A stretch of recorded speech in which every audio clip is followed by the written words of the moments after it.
Hi all and welcome to another video of me, Jason St.Just.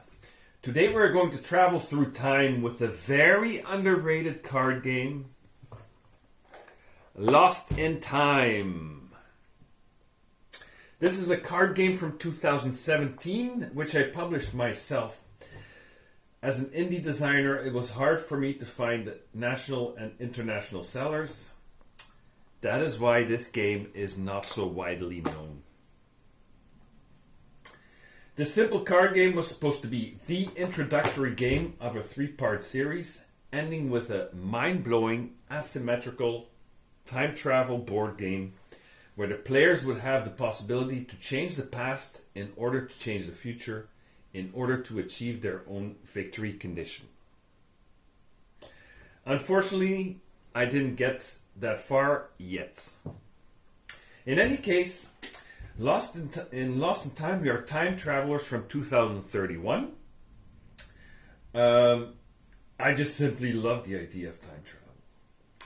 We are the very first humans to be sent back into time, but unfortunately something has gone wrong, forcing us to rely on our own wits to get back to our own time. The player who manages to get the closest to the year 2031, once the 8th card has been placed on the table, wins the game. But watch out, if you bypass the year 2031, you will automatically lose at the end of the game. Lost in Time is a card management game. All players can only have a maximum of 5 cards in their hand at any time during the game. Players will be building their own timeline, and they will have the choice which cards to discard, which to play, and which to use for an action. The game ends once somebody has placed the 8th card on his timeline. However, the round is still completed. As you can see here in this example, 8 cards have been played. This automatically means that this is the final round of the game. In this case, what would be the player's score? For this, we look at the youngest card. It is 2011. But is this the final score? No, because the player also has some special cards on his timeline. You will notice that all cards have a color: yellow for antiquity, red for the Middle Ages, purple for the Renaissance, orange for the Age of Reason, and blue cards for the modern times. However, there are also white cards. These are the special cards. You have the VIP cards, people from the past, and you have disaster cards, events where you would rather not end up in. For instance, this is the outbreak of the Black Plague. You don't want to end up here.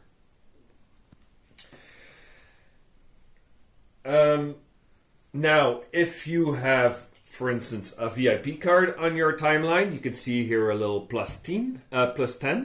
That means you're allowed to add 10 to your score. So you will not end up in 2011, but in 2021. If, for example, you have a disaster card on your timeline, you can see here a plus 20. You're allowed to count 20 years to your total. So you won't end up in 2011, but in 2031. That's perfect. However, if you also have this VIP card on your timeline, you will end up in 2041. That's a disaster. You don't want to end up past 2031.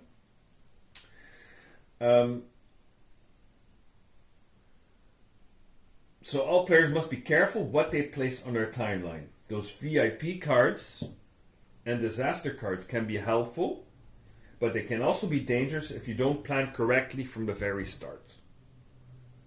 So what can the time travelers do on their turn? The players are allowed, but they don't have to, perform a single action. But they always have to travel in time according to the Chronos card. This is the Chronos card. You can see it has 2 sides. Loading for the future and loading for the past. So what are the possible actions? You can play a VIP or a disaster card on arrival. If they play a VIP card, they will be allowed to blindly take a card out of a player's hand. And if you play a disaster card, the player will have to wait a turn. He is stuck in this disaster, and by doing so, you might be able to prolong the game for an extra round or prevent your rival from influencing the Chronos card. You are also allowed to discard a maximum of 2 cards from your hand. So say, for example, I have some cards here. There we go. I can also discard some cards from my hand. Now, why would I want to discard cards from my hand? If you look closely at the cards, you will see that they have arrows on them. This has a red arrow, and this has a blue arrow. You see? If the blue arrow is revealed, on the discard pile at the end of a round, all players will have to travel to the future in the next round. If a red arrow is revealed on the discard pile, all the players will have to move to the past in the next round. So that's why it's important to discard cards. Say, for example, the blue card has been a blue arrow has been revealed. There we go. All players will have to travel to an event later than the youngest card currently on their timeline. So, say for example, we have this is the current state of affairs. If a blue card is if we are going into the future, like that, we will have to place a card later than, in this instance, 1962. For instance, I could place on my timeline the moon landing, which is 1969, which is after 1962. If, for example, we are going into the past, this will mean I will have to place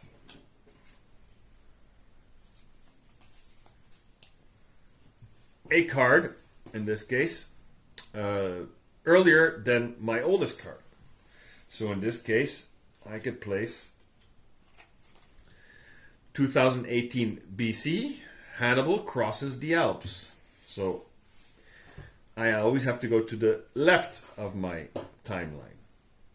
It is important to know, however, you can never place cards in between cards that have already been placed on your timeline. So it's always to the extreme left if we go to the past, or to the extreme right if we are going into the future.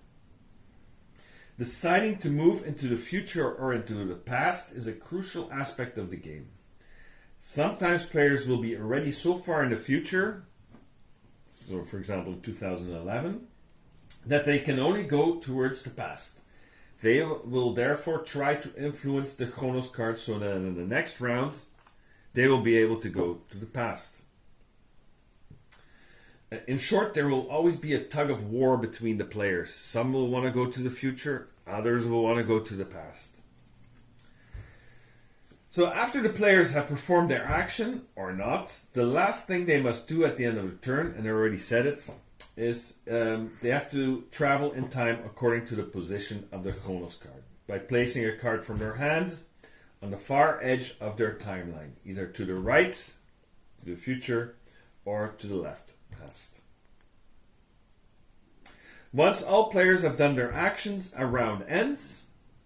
The Chronos card is automatically moved to the next player in a clockwise fashion, who will now become the dealer. After checking the discard pile to see which direction all players will be traveling and flipping the Chronos card accordingly, the dealer will deal to all players until they have a maximum of 5 cards in their possession. And then a new round starts. What is the benefit of being the dealer? The dealer always goes last in a round, so he will always be able to discard cards on the discard pile, thereby influencing the Chronos card for the next round. Say, for example, everybody wants to go to the past. The dealer says, no, this is not going to happen. I'm going to discard a blue arrow, so that next round will be going to the future.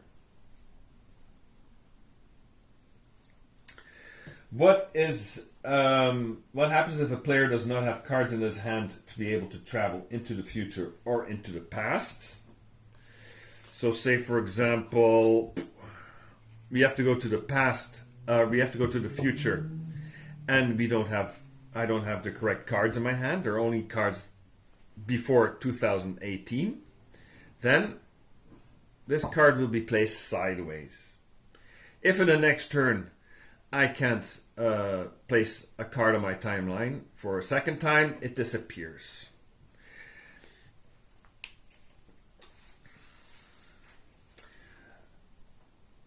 When a player has lost all of his cards on his timeline, say for example, this is gone, and this is gone, and they're all gone, then he has been hopelessly caught in the space-time continuum, and she is out of the game. He is lost in time.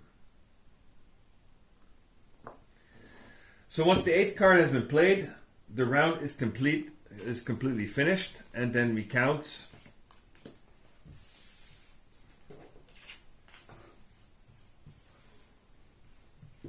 And then we counts how close they've managed to get to their own time, 2031. Some might have only traveled as far as 1850, others to 2004, and some will win the game by making it to 2031, as is the case here. And that is how Lost in Time is played. There's just so much in just the simple card game that will blow your mind, and it actually feels as if you are time traveling. You are playing with time. However, there's also an expansion, the Flight to the Future expansion. For those time travelers, after playing the basic game a dozen times, if they are in need of a little more challenge, there's the expansion, Flight to the Future. With this extra card set, the players will now be able to travel into the future, so beyond 2031. The problem, however, with traveling into the future is that the future, unlike the past, is unknown. We simply don't know what is waiting for us in 10, 20, 30, or 50 years. Traveling to the year 2050, for instance, is a risk. What happens if you end up in the middle of a world war? Or maybe there's a disease, a pandemic, or something like that. However, rest assured, the future can also be bright.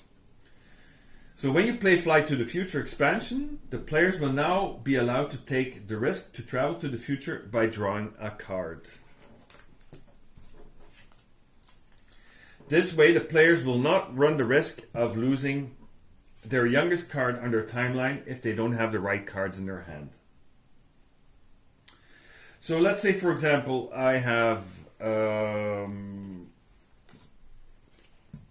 moon landing on my timeline, and then in this round I have to travel into the future. However, I have no younger card than 1969 in my hand. Yet, according to the Chronos card, I must travel to the future. At that moment, I can choose as an action to draw 2 cards from the Flight to the Future deck. So, for instance, I'm going to draw one. I have the choice. So, I first draw an event card. In this case, the departure of the colonist to Kepler 452b. And I must draw a time card. See, and this happens in 2073. Certainly not a bad draw. However, this means that if I draw another Flight to the Future card in the following rounds, I must draw a card later than 2073. Let's say, for example, luckily this would work also, but this is not always the case. If the 8th card has been played and I cannot return to the past, my original timeline, I will obviously lose the game since I have ended the game beyond 2031 in 2073.